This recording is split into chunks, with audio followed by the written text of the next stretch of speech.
Hey guys, welcome back. Episode number 10. In episode number 9 we did a walking drill. Episode number 10 is virtually identical with a very important distinction. When we talked in episode number 9 about lifting the knee up in front and we had the foot in front of the supporting leg, that is very much a movement driven from the musculature at the front of your hip and through your tummy. On this occasion now, we are going to do the same walking drill, but you'll notice that instead of my foot being in front of my body, it's going to actually end up behind my body, because I am going to lift my foot off the floor, pulling from the muscles in the back of my leg here.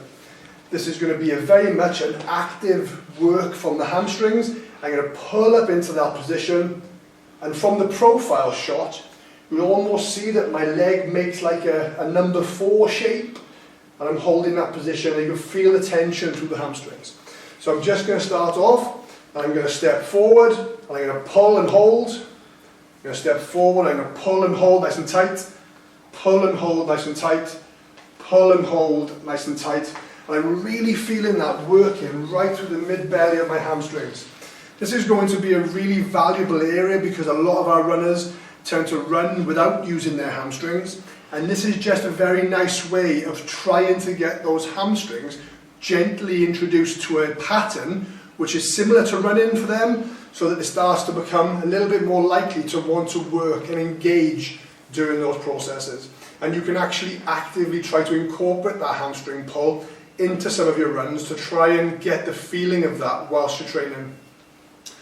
Like in the last one, the second progression for this is to pull up with the heel and then transition onto the toes as you step forward.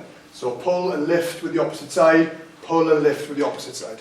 Of course, we're trying to balance at the top end of every lift to show that you have control before you step to the next one.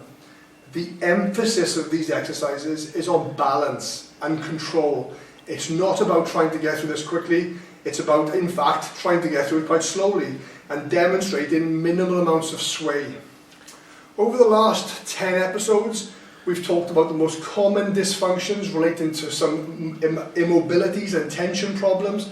We've talked about the common insufficiencies with being able to stabilize your tummy and your hips and your back. And we've talked about some key exercises that will help you put those things together. We would want you to practice all of these movements and identify which ones for you are the most pertinent, and hopefully this will help your continuity in your training towards the half marathon next year.